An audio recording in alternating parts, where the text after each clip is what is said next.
Hello विद्यार्थी मित्रांनो, आपल्या सर्वांचं स्वागत आहे आपल्या सर्वांच्या लाडक्या सायन्स बाय शहा सर या युट्यूब चॅनलवर.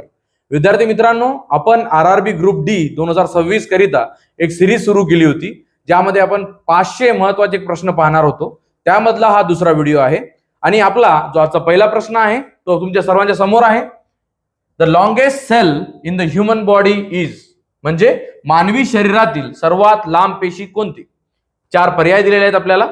मसल सेल म्हणजे स्नायुपेशी, न्यूरॉन मज्जापेशी, आरबीसी लाल रक्तपेशी, इपिथेलियल सेल म्हणजे उपकला पेशी. तर बघा, त्यांनी विचारलं काय आपल्याला, सर्वात लांब पेशी कोणती आहे म्हटलं त्यांनी. ठीक आहे, प्रश्न अतिशय चांगला आहे. लांब विचारलं आपल्याला, मोठी विचारलं का? नाही, लांब विचारलं. तर लांब म्हटलं तर लक्षात ठेवायचं, याचं उत्तर येईल पर्याय क्रमांक 2 न्यूरॉन मज्जापेशी. आपल्या बॉडीमध्ये सर्वात लांब जी पेशी असते ती कोणती असते? मज्जापेशी म्हणजेच न्यूरॉन असतात. आता जर का त्यांनी आपल्याला सर्वात मोठी पेशी विचारली असती तर तुम्ही काय उत्तर दिलं असतं? ओहम. काय लार्जेस्ट जर का विचारलं असतं त्यांनी आपल्याला, तर आपण उत्तर काय दिलं असतं? बोला. लार्जेस्टचं उत्तर आपण दिलं असतं ओहम. ओके. आणि जर का स्मॉलेस्ट विचार असतं, लहानात लहान पेशी कोणती, असं जर का त्यांनी विचारलं असतं आपल्याला, आपण म्हटलं असतं स्पर्म. काय म्हटलं असतं? स्पर्म. स्पर्म हे सगळ्यात लहान पेशी आहे, ओहम ही सर्वात मोठी पेशी आहे आणि न्यूरॉन म्हणजेच मज्जापेशी हे सर्वात लांब पेशी आहे. कळलं सर्वांना? चला पुढचा प्रश्न पाहूया. पुढचा प्रश्न आहे विद्यार्थी मित्रांनो, सर्वांनी लक्ष द्यायचं. पुढचा प्रश्न तुमच्या समोर आहे, पहा. चला, प्रश्न काय? The main function of sclerenchyma in plant is, म्हणजेच काय? वनस्पतींमध्ये स्क्लेरेन्कायमा चे मुख्य कार्य काय आहे? स्क्लेरेन्कायमा, आता काय म्हणसाल, स्क्लेरेन्कायमा आहे काय? बघा, जसे आपल्या बॉडीमध्ये टिश्यू असतात, उती असतात, तशा वनस्पतींमध्ये सुद्धा उती असतात. त्यांचे 2 प्रकार होतात, सिंपल टिश्यू आणि कॉम्प्लेक्स टिश्यू. कळालं? सिंपल टिश्यूचे 3 प्रकार होतात. सिंपल टिश्यूचे किती प्रकार? 3 प्रकार. कोणकोणते? एक आहे पॅरेन्कायमा, दुसरा आहे कोलेन्कायमा आणि तिसरा आहे स्क्लेरेन्कायमा. तर कोणी विचारलं स्क्लेरेन्कायमा काय आहे, तर म्हणायचं वनस्पतींमध्ये आढळणारी सिंपल टिश्यू आहे. कोण? स्क्लेरेन्कायमा. आता त्यांनी विचारलं काय आपल्याला, वनस्पतींमध्ये जो स्क्लेरेन्कायमा असतो त्याचं मुख्य कार्य काय आहे, त्याचं काम काय आहे? तर बघा, इथे 4 ऑप्शन दिलेले आहेत आपल्याला. स्टोरेज ऑफ वॉटर, पाणी साठवणे, बिलकुल नाही, तो पाणी साठवण करत नाही. फोटोसिंथेसिस, बिलकुल करत नाही. फोटोसिंथेसिस काम हे पॅरेन्कायमाचं आहे. त्यानंतर स्ट्रेंथ अँड रिजिडिटी, म्हणजेच काय? ताकद व कडकपणा. येस, पर्याय क्रमांक 3 हे या प्रश्नाचं योग्य उत्तर आहे. काय काम आहे स्क्लेरेन्कायमाचं? स्ट्रेंथ आणि रिजिडिटी देणं. झाडं जी आपल्याला मजबूत दिसतात का, एकदम कडक आणि ताकदवर दिसतात, कशामुळे दिसतात? स्क्लेरेन्कायमामुळे दिसतात. सर्वांना लक्षात ठेवायचं, स्क्लेरेन्कायमा आहे म्हणून झाडं जे आहेत त्यांना स्ट्रेंथ आहेत, मजबूत असतात. त्यांची खोडं पहा तुम्ही, एकदम कडक असतात. कळालं? चला पुढच्या प्रश्नाकडे वळूया. पुढचा प्रश्न आहे,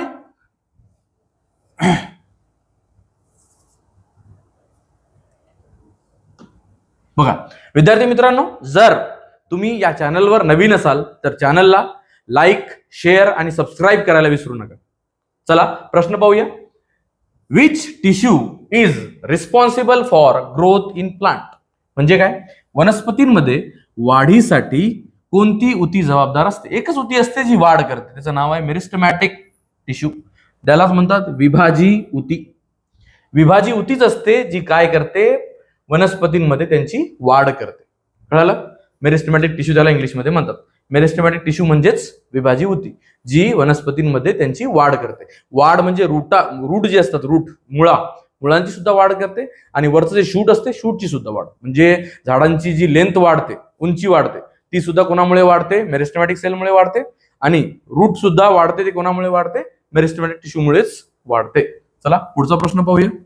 पुढचा प्रश्न आहे विद्यार्थी मित्रांनो,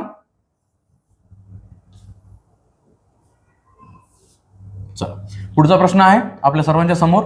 which tissue transport water in plant, वनस्पतींमध्ये पाणी वहन करणारी उती कोणती? प्रश्न अतिशय चांगला आहे. प्रश्न काय विचारला त्यांनी आपल्याला? पाणीचं वहन करणं म्हणजे पाणी. बघा इथं बघा काय देऊन आहे, फ्लोएम. पर्याय क्रमांक 1 फ्लोएम, दुसरा आहे झायलम, नंतर पॅरेन्कायमा, नंतर आहे कोलेन्कायमा. आता तुम्हाला मी महत्व सांगतो, हे 2 जे आहेत पॅरेन्कायमा आणि कोलेन्कायमा, हे दोन्ही सिंपल टिश्यू आहेत.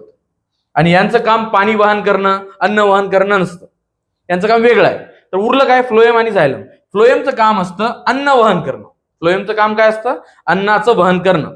बरोबर आहे. मग उरलं कोण? झायलम. झायलमच काय करतं? पाण्याचं वहन करते. पाणी आणि कोण? पाण्यासोबत मिनरल्सचं वहन करणं हे सुद्धा काम आहे कोणाचं? झायलमचं. पर्याय क्रमांक 2 हे या प्रश्नाचं योग्य उत्तर आहे. चला पुढच्या प्रश्नाकडे वळूया. पुढचा प्रश्न आहे, पहा सर्वांना लक्ष द्या. पुढचा प्रश्न आहे, which element of phloem is living but lack a nucleus.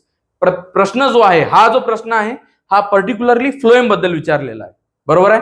आणि सर्वांनी लक्ष द्या, अतिशय महत्वाचा प्रश्न आहे हा, की फ्लोएम मधील कोणता असा घटक आहे जो कसा आहे?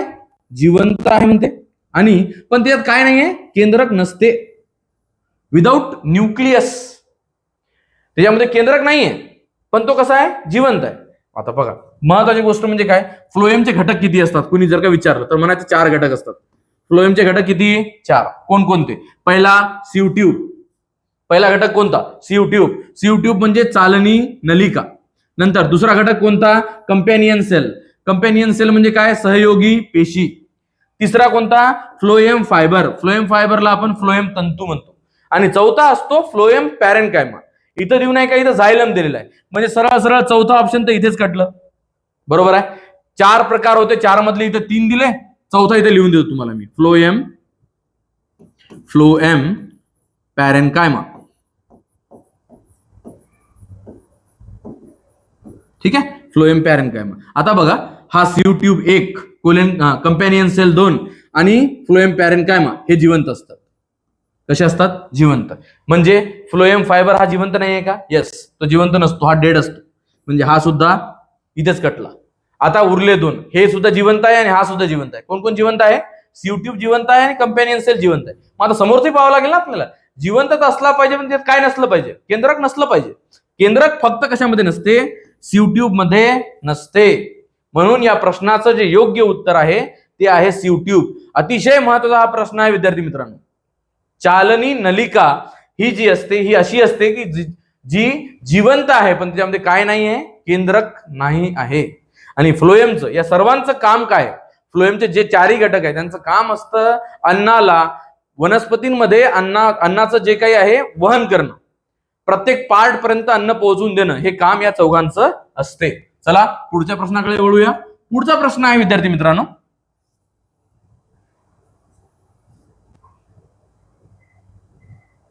चला पुढचा प्रश्न तुमच्या समोर आहे. Which connective tissue stores fat. म्हणजे चरबी म्हणजेच मेद साठवणारी संयोजी उती. कनेक्टिव्ह टिश्यूला काय म्हणतात? संयोजी उती. कोणती आहे म्हणतात? की ज्याचं काम आहे चरबी साठवणं. आता इथे 4 पर्याय दिलेले आहेत: बोन, ब्लड, ऍडिपोस टिश्यू, कार्टिलेज. आता मी तुम्हाला एक महत्वाची गोष्ट सांगतो, पहा, हे 4चे 4ही काय आहेत? संयोजी उती आहेत. म्हणजे रक्त सुद्धा कनेक्टिव्ह टिश्यू आहे, ब्लड, बोन, हाडं सुद्धा काय आहेत? कनेक्टिव्ह टिश्यू आहेत, ऍडिपोस टिश्यू कनेक्टिव्ह टिश्यू आहे, कार्टिलेज कनेक्टिव्ह टिश्यू आहे. म्हणजे 4ही काय? Connective tissue. पण आपल्याला पाहिजे काय? त्यांना काय साठवलं पाहिजे? चरबी. चरबी फक्त कोण साठवते? ऍडिपोज टिश्यू. म्हणजे पर्याय क्रमांक 3 हे या प्रश्नाचं योग्य उत्तर आहे. सर्वांना कळालं? काही अडचण याच्यात? आता बघा पुढच्या प्रश्नाकडे वळूया. पुढचा प्रश्न आहे आपल्या सर्वांसमोर आहे बघा पुढचा प्रश्न. चला सर्वांना लक्ष द्यायचं. हा, विच कॉम्बिनेशन इज इनकरेक्ट. म्हणजे अशी कोणती जोडी आहे जी कशी आहे? चुकीची आहे म्हटलं त्यांनी. चुकीची जोडी ओळखायची आपल्याला. झायलम वॉटर ट्रान्सपोर्ट करते का? येस, झायलम पाण्याचं वहन करते. म्हणजे हे तर बरोबर आहे, चुकलं थोडी. नंतर सीव ट्यूब फूड ट्रान्सपोर्ट. आता सांगितलं मी तुम्हाला, सीव ट्यूब हा कोणाचा पार्ट आहे? फ्लोएमचा पार्ट आहे. कोणाचा पार्ट आहे? फ्लोएमचा. फ्लोएमचं काम काय असतं? फूड ट्रान्सपोर्ट करणं. म्हणजे हे सुद्धा कसं आहे? बरोबर आहे. नंतर त्यांनी म्हटलं व्हेसल डेड ऍट मॅच्युरिटी. हो, व्हेसल सुद्धा काय राहते? डेड राहते ना मॅच्युरिटीला. व्हेसल कोणाचा पार्ट आहे? झायलमचा पार्ट आहे. आता इथे एक पर्याय उरला, पर्याय क्रमांक 2, फ्लोएम फायबर. हे एक मात्र असे आहे जे लिव्हिंग नसतात, ते डेड असतात. म्हणून आपल्याला चुकीचं विचारलं ना, इथे त्यांनी आपल्याला काय लिहून दिलं? लिव्हिंग. इथं जर का डेड असतं तर आपण बरोबर म्हटलं असतं त्याला. बरोबर आहे. म्हणून पर्याय क्रमांक 2 हे या प्रश्नाचं योग्य उत्तर आहे. कळालं सर्वांना? फ्लोएम फायबर, फ्लोएम फायबर हे लिव्हिंग म्हणतायत ते, हेच चुकलेलं आहे त्यांचं. म्हणजे चुकीची जोडी ही पर्याय क्रमांक 2 बी हीच आहे. पुढचा प्रश्न सर्वांसमोर आहे पहा, सर्वांनी लक्ष द्यायचं. आणि विद्यार्थी मित्रांनो, मी तुम्हाला परत परत सांगत आहे, जर तुम्ही माझ्या चॅनलवर नवीन असाल तर चॅनलला शेअर, सबस्क्राईब आणि लाईक करायला विसरू नका. विद्यार्थी मित्रांनो, तुमचाही फायदा होईल, सोबत दुसऱ्याही विद्यार्थ्यांचा फायदा झालाच पाहिजे. माझं कामच ते आहे. माझं म्हणणं असं आहे की तुम्ही फायदा उचला आणि दुसरे जे विद्यार्थी असेल, जे अभ्यास करत असतील RRB ग्रुप डी चा, भयानक मोठी भरती आलेली आहे. 22,000 पदं आहेत आणि काही नाही, याच्यामध्ये कॉम्पिटिशन खूप कमी असतं. महाराष्ट्राचे विद्यार्थी त्यामध्ये इन्व्हॉल्व्ह झालेच पाहिजेत. आपल्या भागामध्ये आपलेच लोक लागले पाहिजेत. कळालं? चला पुढे जाऊया. पुढचा प्रश्न आहे,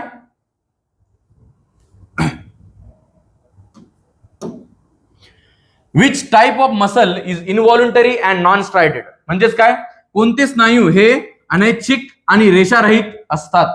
प्रश्न जबरदस्त आहे पहा. इनव्हॉल्युंटरी म्हटलं त्यांनी आपल्याला, इनव्हॉल्युंटरी असायला पाहिजे आणि नॉन स्ट्रायटेड असायला पाहिजे, म्हणजे रेषारहितही असायला पाहिजे आणि अनैच्छिक असायला पाहिजे. आपल्या बॉडीमध्ये 2 असे आहेत स्नायू, मसल्स, जे अनैच्छिक असतात. कोणकोणते तुम्हाला नाव लिहून देतो, इकडे पहा. हे कार्डियक मसल, कार्डियक मसल कशी आहे? अनैच्छिक, इनव्हॉल्युंटरी. आणि दुसरं कोणतं? स्मूथ मसल, हे सुद्धा कसे आहेत? अनैच्छिक. पण त्यांनी आपल्याला विचारलं काय, अनैच्छिक आणि कसं पाहिजे म्हणजे रेषारहित. हे कार्डियक मसल कशी असते माहित आहे? अनैच्छिक तर असते पण रेषारहित नसते, स्ट्रायटेड असते, ती नॉन स्ट्रायटेड नसते. म्हणजे या प्रश्नाचं जे योग्य उत्तर आहे ते आहे पर्याय क्रमांक 3, स्मूथ मसल. स्मूथ मसल म्हणजे सपाट स्नायू, हेच अनैच्छिक आणि रेषारहित असतात. कसे असायला पाहिजे? अनैच्छिक आणि रेषारहित. आपल्या बॉडीमध्ये, मानवी शरीरामध्ये 3 मुख्य प्रकार असतात मसल्सचे. कोणते कोणते? स्केलेटल मसल, स्मूथ मसल आणि कार्डियक मसल. त्यापैकी जर मी म्हटलं तुम्हाला नॉन स्ट्रायटेड कोण आहे, तर नॉन स्ट्रायटेड फक्त कोण आहे? स्मूथ मसलच आहे. म्हणून पर्याय क्रमांक 3 हे या प्रश्नाचं योग्य उत्तर आहे. चला पुढच्या प्रश्नाकडे वळूया. पुढचा प्रश्न काय? पुढचा प्रश्न तुमच्या सर्वांच्या समोर आहे विद्यार्थी मित्रांनो. पुढचा प्रश्न, which tissue provide flexibility to the plant? प्रश्न अतिशय चांगला होता. फ्लेक्झिबिलिटी, फ्लेक्झिबिलिटी म्हणजे काय? लवचिकता. वनस्पतींना लवचिकता देणारी ऊती कोणती? अशी कोणती ऊती आहे जी वनस्पतींमध्ये लवचिकता निर्माण करते? या प्रश्नाचं योग्य उत्तर आहे पर्याय क्रमांक 2, कोलेनकायमा. कोलेनकायमाचंच काम असतं वनस्पतींना काय करणं? लवचिकता प्रोव्हाइड करणं. स्क्लेरेनकायमाचं काम असतं त्यांना कठीणपणा, कडकपणा आणणं. नंतर जायलमचं काम असतं पाण्याचं वहन करणं, पाण्याचं पूर्ण वनस्पतींमध्ये वहन करणं. नंतर फ्लोएमचं काम काय असतं? अन्नाचं वहन करणं. कळालं? म्हणजे पर्याय क्रमांक 2 हे या प्रश्नाचं योग्य उत्तर आहे. पुढचा प्रश्न, चला पुढच्या प्रश्नाकडे वळूया. तोपर्यंत परत सांगतो विद्यार्थी मित्रांनो, जर तुम्ही माझ्या चॅनलवर नवीन असाल तर चॅनलला शेअर, सबस्क्राईब आणि लाईक करायला विसरू नका. आणि तुम्हाला जर का माझे व्हिडिओ उपयोगी वाटत असेल तर बेल आयकॉनला सुद्धा प्रेस करून ठेवा, ज्यामुळे माझे नवीन नवीन येणारे व्हिडिओ हे तुम्हाला लगेच दिसतील. चला पुढे वळूया. पुढचा प्रश्न तुमच्या सर्वांसमोर आहे, which of the following cell are dead at maturity? म्हणजे मृत अवस्थेत असतात. कधी? परिपक्व झाल्यावर. परिपक्व म्हणजे काय? Maturity. And have lignified wall. आता हेच याच प्रश्नाचं उत्तर या शब्दावरूनच समजतं. तुम्हाला महत्व सांगतो, जर एखादी वॉल लिग्निफाईड असेल तर तो 100% स्क्लेरेनकायमाचा असतो. स्क्लेरेनकायमाचीच वॉल ही लेग्निननं बनलेली असते. काय म्हटलं त्यांनी? खालीलपैकी कोणत्या पेशी परिपक्व अवस्थेत मृत असतात आणि लिग्निन युक्त भित्ती असतात? त्यांच्या भित्ती जर का लिग्निनने बनलेल्या असेल ना तर 100% या प्रश्नाचं उत्तर काय द्यायचं? स्क्लेरेनकायमाच असेल. सर्वांनी लक्षात ठेवा, हे स्क्लेरेनकायमा आला तर लेग्निन आला. कळालं? लेग्निननेच बनलेल्या असतात स्क्लेरेनकायमाच्या वॉल्स. चला तर पुढचा प्रश्न पाहूया. पुढचा प्रश्न आपल्या सर्वांच्या समोर आहे.